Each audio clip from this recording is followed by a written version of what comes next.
Hortência, sou professora de língua portuguesa e neste vídeo nós iremos trabalhar a correção do PET 2 para o primeiro ano do ensino médio, com a correção da semana 2. Então vamos lá? Então aí na primeira questão nós temos um texto técnico que fala sobre o uso da língua aí pelos seus falantes. Vamos fazer a leitura? A língua como fenômeno social de interação verbal. Na concepção de linguagem de Bakhtin, a língua é vista como um fenômeno social, histórico e ideológico, no qual a palavra está sempre carregada de um conteúdo ou de um sentido ideológico vivencial. Para ele, a verdadeira essência da linguagem é a interação verbal realizada pela enunciação. Aprender a falar significa aprender a construir enunciações. A língua, em seu uso prático, está vinculada ao seu conteúdo ideológico. Sendo assim, seus signos são variáveis e flexíveis, apresentando um caráter mutável, histórico e polissêmico.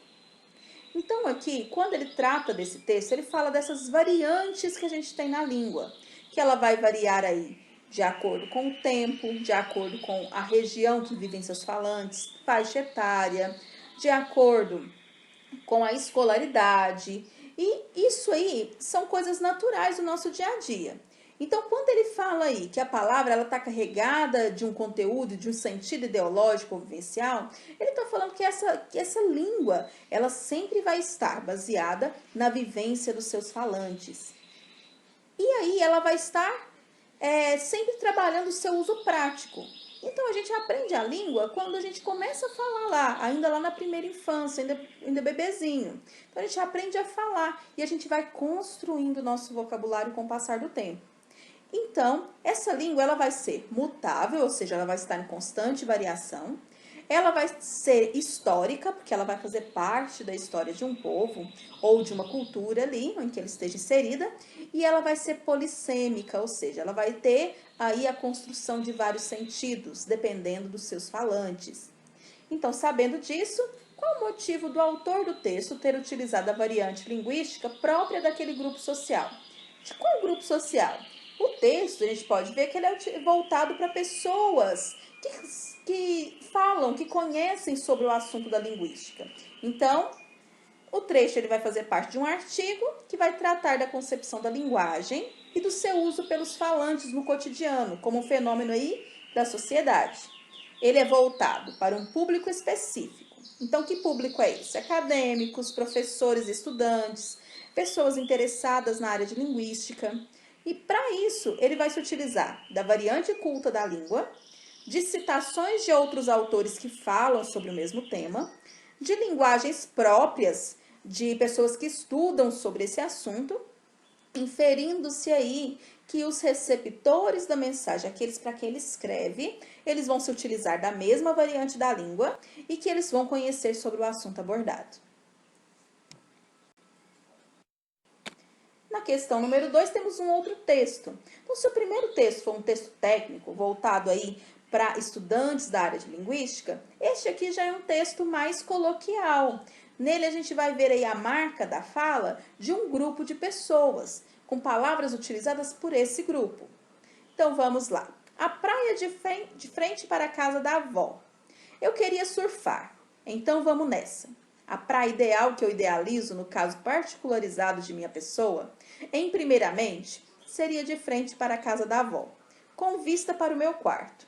Ia ter umas plantaçãozinhas de água de coco e, em vez de chão de areia, eu botava uns gramadão presidente. Assim, o Zé, eu e os cara não fica grudando quando sai para dar uns rolé de corcel. Então vamos nessa. Na Praia dos Sonhos, que eu falei, é o sonho. Teria menos água salgada, menos porque a água é feminina. Eu ia conseguir ficar em pé na minha triquilha tigrada, sair do backside, subir no lip, trabalhar a espuma e irrar. Então, a gente percebe aí que ele usa uma linguagem bem própria, né? Foi tirado aí de um personagem cult, né? Um personagem da cultura, né? Que se chama Os Sobrinhos do Ataíde. E é um programa que é veiculado pela Rádio 89.1 FM de São Paulo. Então, nesse trecho, eu ia conseguir ficar em pé na minha triquilha tigrada, sair do backside, subir no lip e trabalhar na espuma. Quais expressões destacadas são... As expressões destacadas, elas são gírias próprias de que grupo social?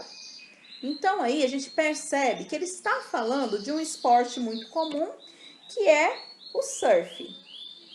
Então, para quem mora aí nas áreas litorâneas, aí próximo à praia, é um esporte muito comum.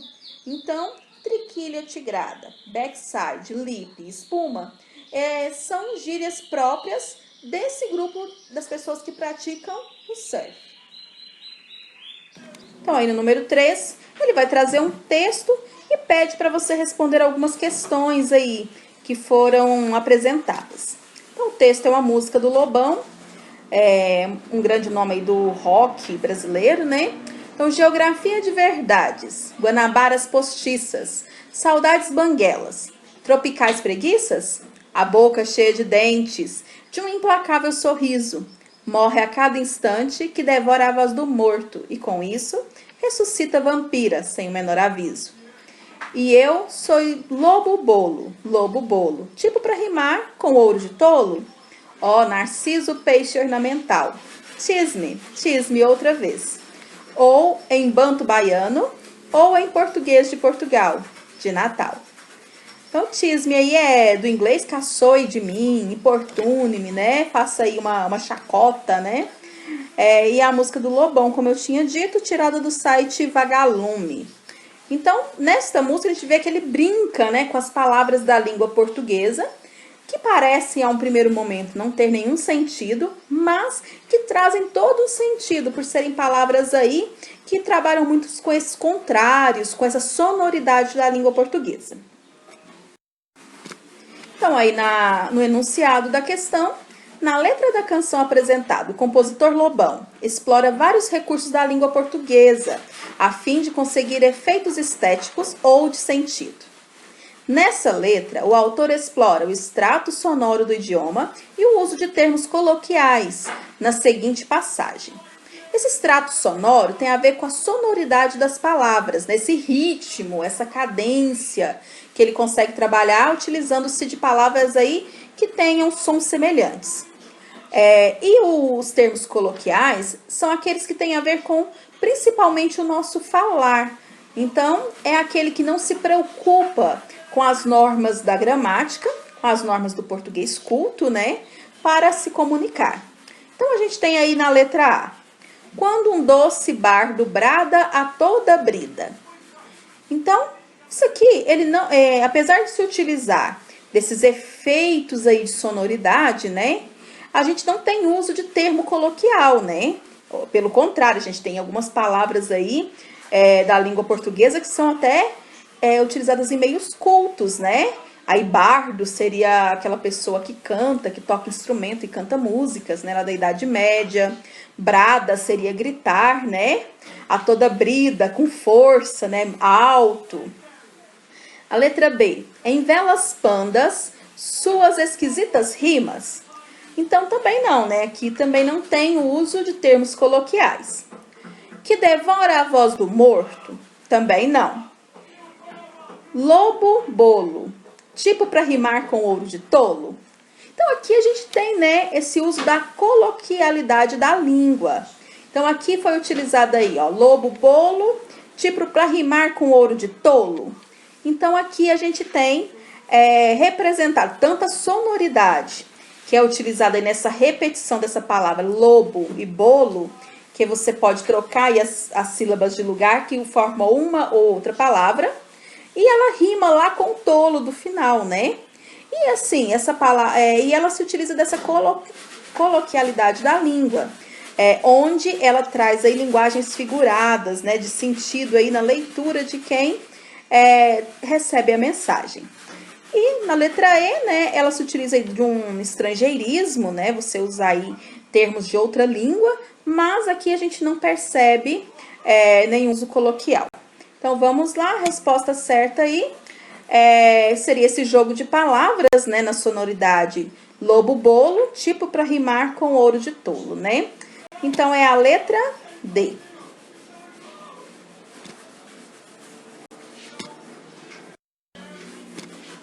Número 4, compare os textos 1 e 2 a seguir, que tratam de aspectos ligados às variedades da língua portuguesa no mundo e no Brasil. Então, no texto 1, é um texto retirado do site Ciência e Cultura, e ele vai trazer aí uma dissertaçãozinha sobre as línguas portuguesas do Brasil, né? As variantes, as diversas variantes de uso da língua portuguesa. Então, vamos lá fazer a leitura. Acompanhando os navegadores, colonizadores e comerciantes portugueses em todas as suas incríveis viagens, a partir do século XV, o português se transformou na língua de um império.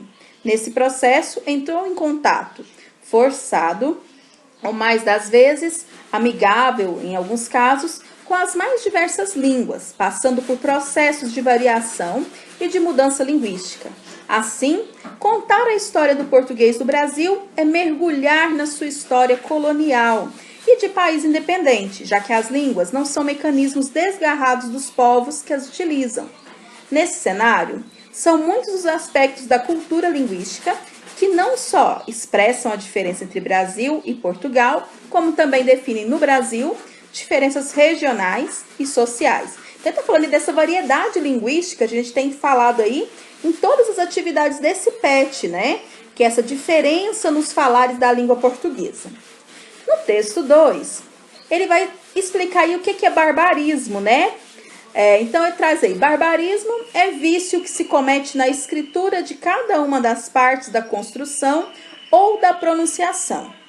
E em nenhuma parte da terra se comete mais essa figura de pronunciação que nestes reinos, por causa das muitas nações que trouxemos ao jugo do nosso serviço. Porque bem como os gregos e romanos haviam por bárbaras todas as outras nações estranhas a eles, por não poderem formar sua linguagem. Assim nós podemos dizer que as nações de África, Guiné, Ásia e Brasil barbarizam quando querem imitar a nossa. Então ele está falando aí que esses povos conquistados por Portugal, que se utilizam da língua portuguesa, mas com particularidades próprias, eles estão fazendo aí uma imitação tosca, né, da língua portuguesa real, que é de Portugal. E no enunciado da questão, ele traz o seguinte: os textos abordam o contato da língua portuguesa com outras línguas e processos de variação e de mudança decorridos desse contato. Da comparação entre os textos, conclui-se que a posição de João de Barros, texto 2, em relação aos usos sociais da linguagem revela. Então, ele quer que você explique aí o que o João de Barros, que é aquele autor do texto 2 sobre os barbarismos, ele está falando sobre essa diferença da língua portuguesa de Portugal para os outros países que falam a mesma língua. Então, ele tem uma atitude crítica aí quanto à gramática, que as nações a serviço de Portugal possuíam, e ao mesmo tempo de benevolência quanto ao conhecimento que os povos tinham de suas línguas? Não, né? Hora nenhuma ele trata com benevolência, com bondade, né? Essas mudanças que eles fazem na língua, né? Pelo contrário, o texto dele é uma crítica muito ferrenha nessa diferença.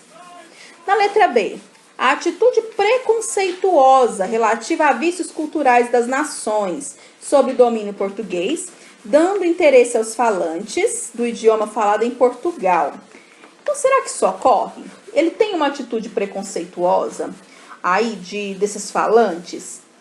O que está acontecendo aí neste texto? Então, ele está falando aí que só a língua de Portugal é que é a correta, né? Que somente essa língua é a correta. Porém, tem uma questãozinha aqui que não pode ser utilizada como certa essa questão. Ele fala que implicou na falência do idioma que é falado em Portugal. Lá em Portugal, por conta dessas diferenças aí nos territórios dominados por eles, a língua de Portugal, ela sofreu mudanças, caiu em desuso. Isso não acontece, né? A língua de Portugal é uma e desses outros lugares continuam sendo outras. Na letra C, o desejo de conservar em Portugal as estruturas da variante padrão da língua grega. Então, não é, né? Ele não quer fazer ali que em Portugal se fale grego. Pelo contrário, ele enaltece a língua portuguesa, né? Comparando ela com outras civilizações que também tiveram aí um domínio tanto intelectual quanto de poderio aí de domínio de nações. A letra D, adesão à concepção de língua como entidade homogênea e invariável e negação da ideia de que a língua portuguesa pertence a outros povos. Então isso aqui ele cai direitinho naquele texto, né? Então ele fala que a língua ela tem que ser uma variante que ela é homogênea, ela é toda certinha, né? Não tem nenhuma diferença e que ela vai ser invariável, que ela não pode sofrer mudança com o tempo, que essa mudança é considerada para ele um defeito.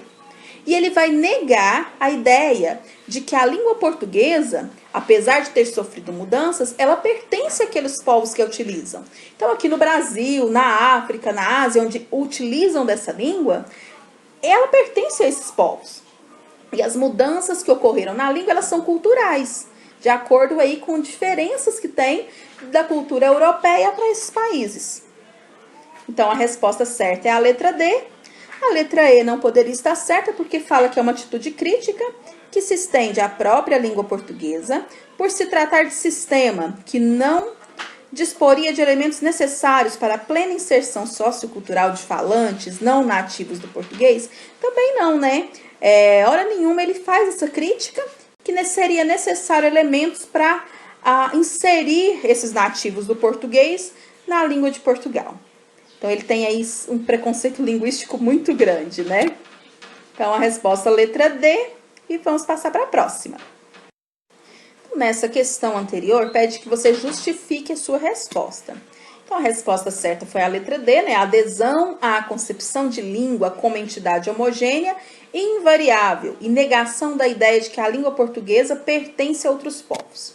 Então, a gente vai justificar falando que, segundo o texto apresentado, né, segundo o seu autor, a língua portuguesa, a única que pode ser considerada correta, é aquela que é falada em Portugal, sendo as outras línguas meros barbarismos, né? Imitações toscas aí, que elas seriam completamente incorretas. Então, chegamos ao final de mais uma videocorreção. Se você gostou desse vídeo, se ele te auxiliou de alguma forma com seus estudos, deixa seu joinha aí, dá o seu like para me ajudar ainda mais e também compartilhe ele com seus amigos. E não se esqueça de se inscrever no canal, sempre tem vídeo novo para vocês aqui, tudo feito com muito carinho. Então, beijos no coração e até a nossa próxima videocorreção.